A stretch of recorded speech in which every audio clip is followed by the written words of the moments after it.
Pria ini bernama Quentin. Dia sedang merampok. Hanya saja tempat yang dirampoknya adalah kantor valuta asing. Jadi staf menyarankan agar dia pergi ke bank di seberang. Banyak uang di sana. Kemudian Quentin pergi. Tidak lama kemudian polisi memburu Quentin. Bersembunyi di sebuah sinema. Semua anak-anak sedang menonton Ice Age. Anak kecil menonton dengan senang. Quentin juga bergabung. Akhirnya ditangkap polisi. Sebelum pergi dia menoleh lagi. Dia ditangkap ke penjara. Sekamar dengan si gendut. "Halo, namaku Quentin." "Sudah gemuk masih makan terus?" Si gemuk tidak menghiraukannya. Quentin lanjut berkata dengan senyum. "Apa yang kamu makan? Kelihatan seperti makanan anjing." Si gendut tidak sabar ingin memukulnya. Ketika polisi membuka pintu, si gendut sudah dikalahkan. Kemudian Quentin tukar banyak kamar. Tidak ada yang bisa bertahan dari serangan bahasanya. Orang yang banyak perkataan kasar. Penjaga penjara hanya bisa membantunya mencari dokter psikolog. Menghadapi pemeriksaan dokter, Quentin berfokus pada seekor lalat. Akhirnya, dokter pun dibuat gila olehnya. Telah diverifikasi bahwa tidak ada masalah dengan Quentin. Masalahnya adalah IQ-nya. Di sisi lain, Ruby seorang pembunuh. Berhasil mengambil istri bos gangster. Ketika bos gangster tahu, langsung membunuh istrinya. Ruby akhirnya berencana membalas dendam. Jadi ketika bawahan bos gangster merampok truk pembawa uang, berhasil menggelapkan uangnya. Uang rampokan bos gangster malah jadi miliknya. Kemudian Ruby juga dibawa ke penjara oleh polisi. Tetapi sebelum masuk penjara, Ruby menyimpan uang tersebut. Ditanya oleh kepala polisi pun, Ruby tetap diam. "Jangan bicara denganku." Quentin yang banyak bicara ini sudah menghancurkan banyak narapidana. Kepala polisi melihat mereka sangat cocok. Akhirnya Ruby dan Quentin ketemu. Film dimulai. Quentin berkenalan dengan Ruby. "Halo, namaku Quentin. Apa yang kamu lihat? Udarakah? Apakah lebih bagus dariku?" Mulai lagi berkata-kata, melihat Ruby yang diam saja. Quentin menunjukkan spesialisasinya sendiri. Ada tukang ribut di penjara. Sangat keren. Quentin dan Ruby bergaul dengan sangat bahagia. Setidaknya itu yang dirasakan Quentin. Dia sampai tidak bisa tidur. Berbicara sepanjang malam. Kemudian Ruby bunuh diri. Sangat kejam. Ruby dibawa ke rumah sakit untuk diselamatkan. Karena kangen Ruby, makanan mewah di penjara tidak dimakan. Dia tidak mau membiarkan Ruby di rumah sakit seorang diri. Jadi dia juga memotong pergelangan tangannya dan pergi mencari Ruby. Ketika melihat Quentin, Ruby benci kenapa dia tidak mati. Quentin langsung duduk di kasur sebelah Ruby. Tidak sadar ada orang yang dia duduki. Kemudian orang itu mati.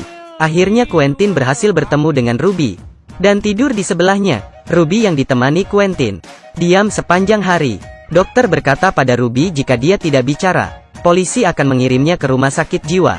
Quentin yang mendengar perkataan itu, berencana ingin pergi bersama Ruby. Jika tidak dia akan menabrak dinding. Akhirnya dia benaran menabrak dinding. Dan dokter pun membawanya pergi. Untuk mencegah Ruby lari, dokter menyuntikkan obat yang bisa mengubah orang menjadi idiot. Ruby berbicara dengan dokter. "Akan saya berikan 100.000 dan bantu saya keluar." Dokter tidak hiraukan. Ditambahkan sampai 1 juta. Sepakat. Sesuai keinginan Ruby, dokter mencari bos gangster. Menyuruh bos gangster membayar 1 juga untuk menyelamatkan Ruby. Kemudian Ruby memberinya 20 juta yang dia rampok. Sangat sulit bagi bos gangster.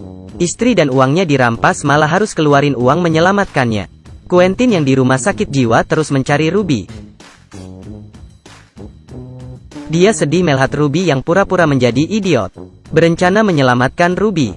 Jadi menghubungi temannya dan merencanakan pelarian. Hari ini matahari yang terik. Bos gangster membeli sebuah ambulan. Ruby sudah hampir keluar. Akhirnya,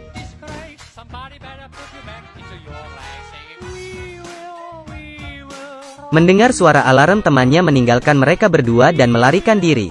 Kemudian keduanya berdiri dengan canggung di atas derek dan menyaksikan pemandangan. Kepala polisi sampai, mendengar suara dari atap mobil. Ruby melompat dan lari.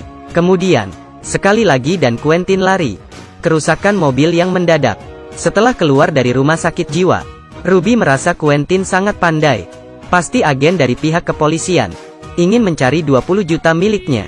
Quentin sangat senang, karena Ruby orang pertama yang mengatakan dia pintar. Kemudian bawahan bos gangster datang. Mereka mau membawa Ruby. Quentin datang menyelamatkan Ruby, dan membawa mobil bos gangster. Quentin mengatakan ini mobil bagus. Sangat berkelas dan bisa tahu posisi kita. Kenapa tidak bilang dari awal? Mereka langsung berhenti, dan mencari tempat untuk menggantian pakaian. Pakaian ini warnanya sangat serasi. Sangat cepat bawahan bos gangster mendapatkan mereka. Tetapi dipukul mereka berdua, kali ini merampok mobil mereka lagi. Walaupun bawahan tidak menangkap mereka, tetapi dengan senang melapor kepada bos. Bos, kami membawa mobil awalmu kembali. Kalau gitu mana mobil keduaku? Dirampok mereka. Kamu tukang beri mobil ya? Lanjut tangkap mereka. Ruby melihat mobil ini bisa diketahui posisi lagi. Menelepon bawahan untuk mengingatkan mereka tentang kemacetan lalu lintas di depan. Sarankan agar mereka mengubah jalur. Tentu saja mereka tidak mendengar. Akhirnya benar dalam kemacetan. Ruby membawa Quentin dengan laju menuju rumah bos gangster. Mereka mau memulai duluan. Bawahan bos menelepon polisi agar menghentikan mereka. Bisa saja sampai gangster menelepon polisi. Mereka diburu oleh polisi. Ketika melihat kaca mereka merasa pakaian jelek. Langsung tukar yang keren. Setelah bergaul, Ruby merasa Quentin bukan berpura-pura bodoh, tetapi benaran bodoh. Akhirnya berencana tinggalkan Quentin. Di saat ini polisi menemukan mereka. Ruby terkena tembakan.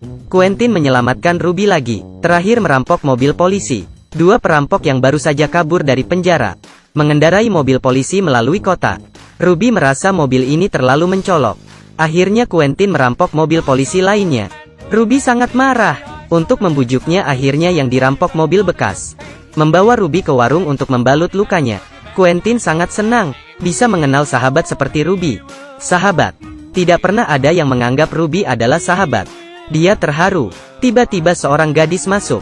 Setelah Ruby melihat, dipikat oleh wajah gadis yang cantik itu, Quentin sangat marah. Apakah cinta akan berpindah hati?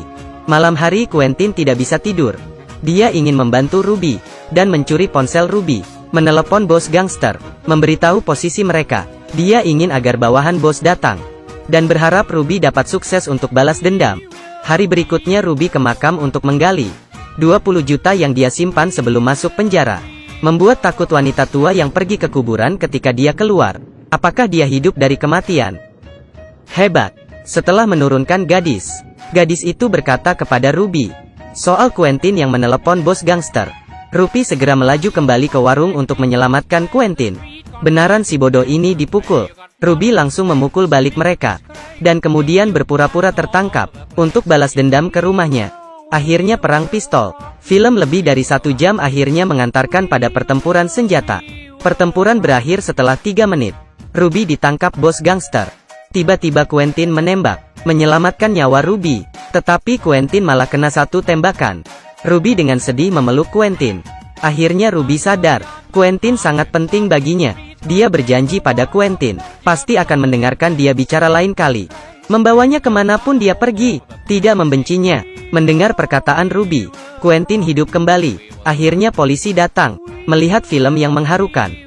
Film ini adalah peringkat pertama film komedi Asong G. Penuh lelucon. Saya sarankan Anda pergi melihat film aslinya.